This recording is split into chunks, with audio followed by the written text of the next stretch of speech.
दें कि पश्चिमी उत्तर प्रदेश के भी किसान अब सैकड़ों किसानों के साथ लामबंद होते दिखाई दे रहे हैं। किसानों का धरना प्रदर्शन बढ़ता जा रहा है।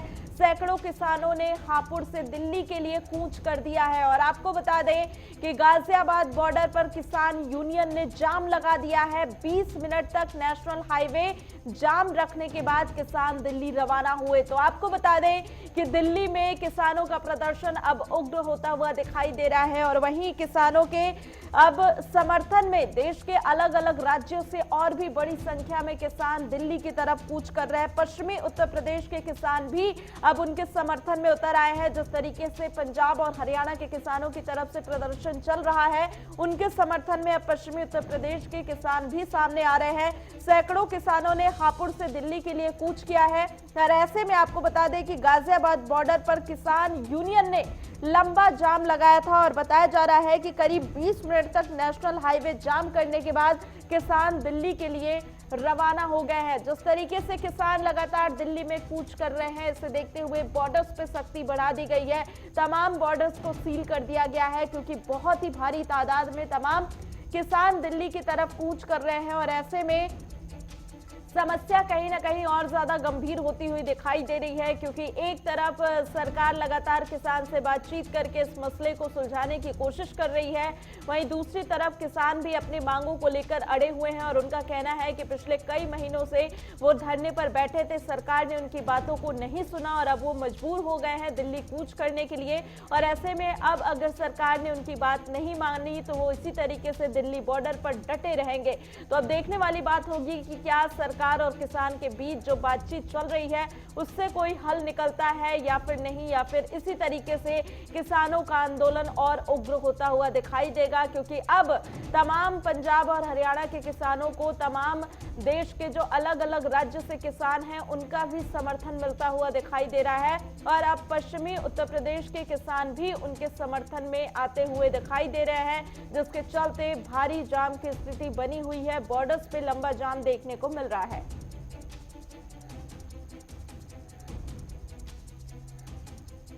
तो आपको बता दें कि 20 मिनट तक नेशनल हाईवे जाम रखने के बाद किसान दिल्ली के लिए रवाना हो गए हैं। हालांकि बॉर्डर्स पे सख्ती बढ़ा दी गई है, वहां पर भारी संख्या में पुलिस बल तैनात है और किसी को भी आगे आने की इजाजत नहीं दी गई है। हालांकि इसी खबर पे ज्यादा जानकारी के साथ हमारे संवाददाता विभू गुप्ता भी इस समय लाइव जुड़े हुए हैं। विभू, क्या तस्वीरें दिखाई दे रही हैं? क्योंकि पहले से ही दिल्ली के बॉर्डर्स पे बड़ी संख्या में किसान जमे हुए हैं, डटे हुए हैं, और ऐसे में जब इन तमाम किसानों का समर्थन वहां पहुंचेगा तो स्थिति कितनी गंभीर हो सकती है?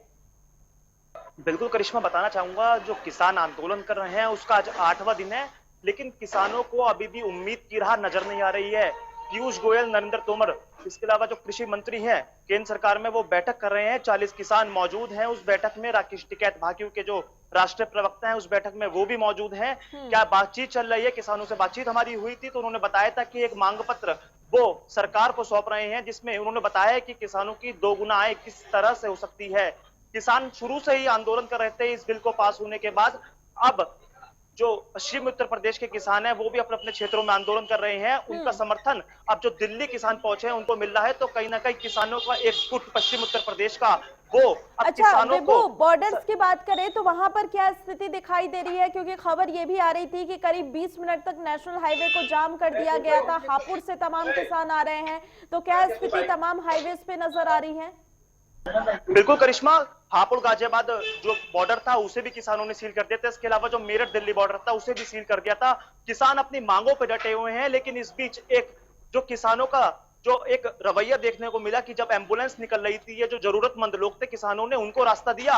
यानी किसान किसी भी जरूरतमंद को परेशान नहीं कर रहे हैं। किसान अपना शांतिपूर्ण तरीके से धरना दे रहे हैं, आंदोलन कर रहे हैं, लेकिन किसान अपनी मांगों पे डटे हुए हैं। सरकार को उनकी सुननी पड़ेगी, उनका धरना और आंदोलन लाजमी है। इस वजह से वो धरना दे रहे हैं, आंदोलन कर रहे हैं। और इसी मुद्दे पर हमारे साथ कृषि क्षेत्र में अच्छी जानकारी रखने वाले व्यक्ति केपी सिंह हमारे साथ जुड़े हैं। उनसे भी जानना चाहेंगे कि ये 3 बिल है क्या, और जो किसान आंदोलन कर रहे हैं उसमें आखिर होगा क्या? किसानों को राहत मिलेगी क्या? केंद्र सरकार उनकी सुनेगी? सर, जानना चाहूंगा कि ये 3 बिल हैं क्या, और जो किसान आंदोलन कर रहे हैं तो कहीं ना कहीं 8 दिन आंदोलन को हो गए हैं, लेकिन एक उम्मीद की राह किसानों को नहीं मिल रही है। ऐसा है जी ये जो हमारे बिल है किसानों के जो भारत सरकार ने किए हैं, भारत सरकार अपनी बात पर अड़ी हुई है, लेकिन इसकी हकीकत से वाकिफ नहीं है। 1990 के में भारत सरकार के दबाव में ही 2 राज्यों ने ठेका खेती शुरू किया था, ये कॉन्ट्रैक्ट खेती, जिसमें पंजाब के किसानों को पेस्को कंपनी ने टमाटर का बीज दिया और उसमें सैकड़ों हेक्टेयर भूमि में उनको लगवाया और अपने सुपरवाइजर की मौजूदगी में खाद, पानी, बीज सब तैयार कराया। उसके बाद में पेस्को कंपनी ने पंजाब के किसानों से कहा कि हम नहीं लेंगे इसको क्योंकि इसकी ग्रेडिंग खराब है, गुणवत्ता खराब है। और इसी तरीके से महाराष्ट्र में के किसानों के साथ वाइन बनाने वाली कंपनियों ने अंगूर का बीज दिया, अंगूर की खेती कराई और बाद में उसका नहीं लिया। बड़ी मुश्किल से सरकार ने आधे पौने दामों पर किसानों को दिलवाए। तो ये पंजाब और महाराष्ट्र के किसान इसके भोगी हैं, इसलिए वो इसकी हकीकत ज्यादा जानते हैं। और सरकार को किसान प्रतिनिधियों से इस बिल को लाने से पहले जानकारी लेनी चाहिए थी। किसानों, सरकार के पास वैज्ञानिक है, सरकार के पास कृषि मूल्य लागत आयोग एक है जिसको संवैधानिक दर्जा नहीं दिया जा रहा है और वो तय करता, वो बताता है कि किसान की फसल का क्या लागत है। इनका आज गन्ने का जो रेट है वो काफी दिन से गेहूं पश्चिमी होने की वजह से पश्चिमी उत्तर प्रदेश किसानों का गढ़ कहलाया जाता है। गन्ने की मिठास उत्तर प्रदेश, पश्चिमी उत्तर प्रदेश से होती है। तो कहीं ना कहीं गन्ना मंत्री मुजफ्फरनगर के रहने वाले हैं, सुरेश राणा उत्तर प्रदेश में जो गन्ना मंत्री हैं, तो शुद्ध लेने की आखिर क्यों नहीं ले रहे? मेरठ में 6 विधायक हैं, राज्यसभा सांसद हैं, मंत्री तक मौजूद हैं, तो आखिर किसानों की सुनेगा कौन? लोगों को, क्योंकि पश्चिमी उत्तर प्रदेश में खेती की जोत बहुत कम होती है, हर 15 साल में जोत कम हो जाती है। और गन्ना किसानों को मिल में डालना है, उसके बाद में गेहूं बोना है। आज किसान जो गन्ना मिल में डाल रहा है उसका रेट निर्धारित नहीं कर सकी उत्तर प्रदेश सरकार, और कि किसान को क्या रेट मिलना है। और गेहूं किसान का मिल में गन्ना डाला जा रहा है, पिछला भी मिल मालिकों द्वारा भुगतान नहीं किया जा रहा है। और इस बिल में भी सरकार कह रही है कि किसान जो अनुबंधित खेती होगी उसमें एसडीएम लेवल का अधिकारी जो है सिर्फ के यहाँ केस होगा, कोर्ट में नहीं जा सकता किसान, जबकि एसडीएम लेवल के या डीएम स्तर पर मिल मालिक ही नहीं सुनते। और ठीक है विभू, इसके बाद इसके अलावा कि विभू भी हमारे साथ लगातार बने हुए हैं ज्यादा अपडेट के साथ। विभू, अगर जिस तरीके से आप बातचीत कर रहे थे, किसानों की अपनी मांगे हैं और किसान अपनी मांगों पर डटे हुए हैं, लेकिन हल कैसे निकलेगा? क्योंकि सरकार भी कह रही है कि बिल उनके हित में है और बातचीत से मसले को सुलझाने की कोशिश हो रही है, तो क्या सिर्फ इस तरीके से जाम करना ही इसका एक सॉल्यूशन है? मसले को शांति से हल नहीं किया जा सकता?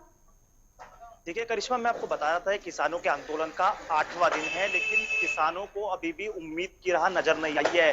किसान हालांकि जो सरकार है वो हालांकि कह रही है जो ये बिल है किसानों के हित में है, विपक्ष किसानों को सिर्फ बरगलाने का प्रयास कर रहा है, लेकिन किसानों का साफ तौर पर कहना है कि जो ये 3 बिल, जो 3 कानून सरकार ने पास किए हैं, इससे केवल किसानों का नुकसान ही नुकसान है। इसी वजह से किसानों ने पहले हाईवे जाम किए और उसके बाद इकट्ठा होकर दिल्ली कूच किया। पश्चिम उत्तर प्रदेश के किसानों ने, पंजाब और हरियाणा के किसान पहले ही दिल्ली की तरफ आगे बढ़ रहे थे। जब उन पर लाठीचार्ज हुआ था तो मेरठ के किसान उग्र हुए थे, लामबंद हुए थे पश्चिम उत्तर प्रदेश के किसान, और उनका साथ देने आगे बढ़े थे। और अब भी जो 40 किसान हैं और नरेंद्र तोमर कृषि मंत्री और पीयूष गोयल, उनके साथ किसानों की बैठक चल रही है। माना जाएगा कि जब ये बैठक खत्म होगी और किसानों के नेता हैं जब बाहर आएंगे तो कुछ पॉजिटिव रिजल्ट किसानों के हित में होंगे।